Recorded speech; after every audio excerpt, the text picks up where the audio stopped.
श्रोताओं के लिए कहा कि श्रोताओं को चाहिए कि लक्वा हार सुखावा, हल्का कम भोजन करें। ज्यादा खाएंगे नींद आएगा। लेकिन आज की कथा में मैं किसी को सोते हुए नहीं देखा, है ना। इसी तरह चलना चाहिए पूरी कथा। कल भी कोई सोना नहीं चाहिए, कोई सोया नहीं, मैं देखा। सोता है तो मैं देख लेता हूं। तो आज की कथा में कोई सोया नहीं। कहते हैं कि कम खाना चाहिए, कम खाएंगे तो नींद नहीं आएगा। लक्वा हार सुखा, कम खाएं। श्रोताओं की विधि बताए, श्रोताओं को भोजनम तु बरम मन्ये कथा, आगे बताते हैं कि भोजनम तु बरम मन्ये कथा श्रवण कारकम नोपवास बर प्रोक्त कथा विघ्न करो। यदि खूब ज्यादा खा करके अगर आपको कथा सुनने में ज्यादा आनंद आ रहा है तो खूब खा करके सुनो। और यदि आपको लगता है नहीं, कम खा के सुनने में ज्यादा आनंद आ रहा है, कम खा करके सुनो। और यदि कोई किसी को लगता है कि नहीं, व्रत लेकर के सुनने में ज्यादा आनंद है, तो व्रत लेकर के सुनो। लेकिन व्रत लेना मेन नहीं है।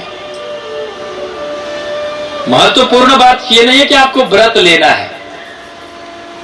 भोजनम तु बरम मन्ये कथा श्रवण कार्य नोपवास, उपवास लेना मेन बात नहीं है।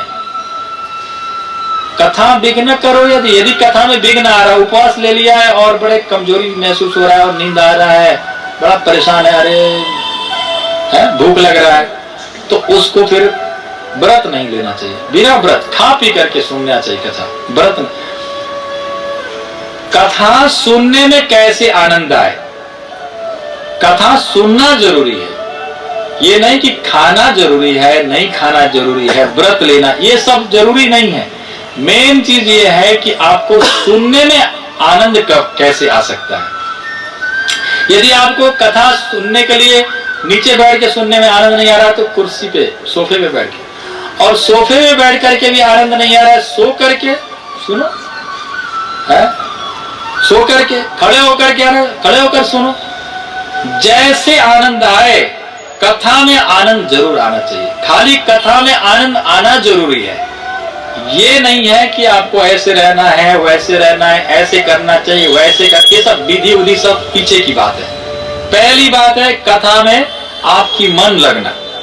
कथा में आपकी मन कैसे लग सकता है, वैसे आपको सुनना चाहिए। कथा एक शब्द भी कान से बाहर न जाए, एकदम एक एक शब्द आपके हृदय तक पहुंचे, ऐसे आपको श्रवण करना चाहिए श्रोताओं के लिए। और हाँ, श्रोताओं को वक्ता के ऊपर कैसा भाव रखना चाहिए ये भी बताएं। शुक रूप प्रबोधज्ञ सर्वशास्त्र विशारद एतत् कथा प्रकाशेन मद ज्ञान विनाश। साक्षात सुखदेव गोस्वामी कथा सुना रहे हैं, ऐसा भाव करे।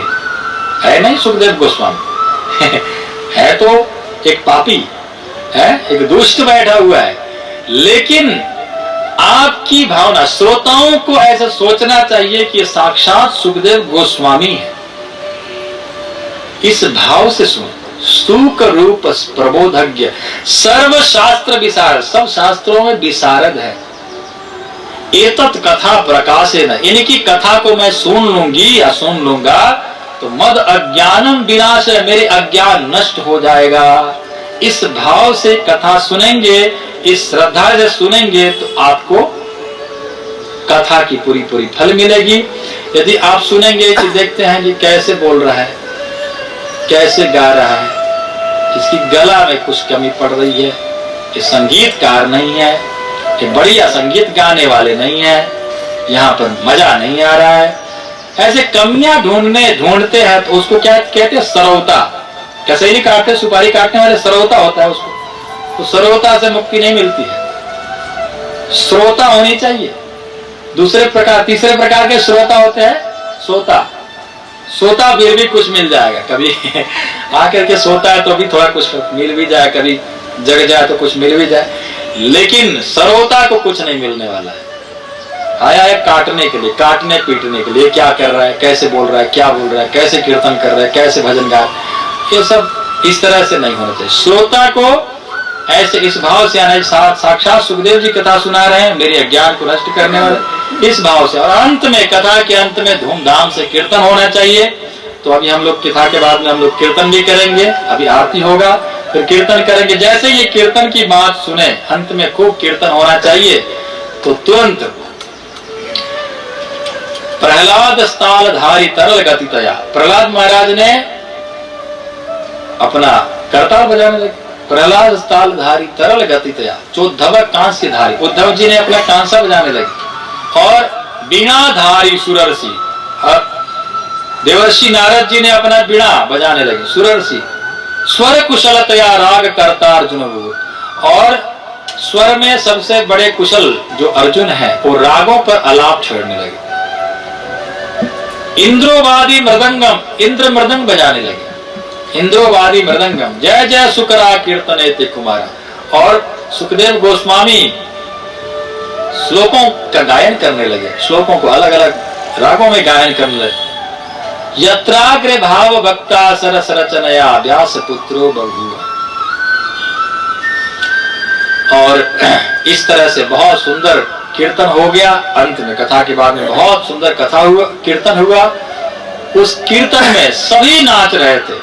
ननर्तमध्ये त्रिकमेव तत्र भक्त्यादिकानां नटवत् सुतेजसाम अलौकिकम कीर्तन में तदीक्षा हरि प्रसन्नोपि बचो प्रवि। इतना सुंदर कीर्तन हुआ। उस कीर्तन में साक्षात भक्ति महारानी ज्ञान वैरागी के हाथ पकड़ के नाच रही थी। और इतना सुंदर कीर्तन हुआ, इतना धूमधाम से इतने लोग आनंद ले रहे थे। साक्षात भगवान प्रकट हो गए। उस कीर्तन, उस कथा के बाद स्वयं भगवान प्रकट हो गए। हरि प्रसन्नोपि बचो प्रवि, साक्षात भगवान दर्शन दिया सबको।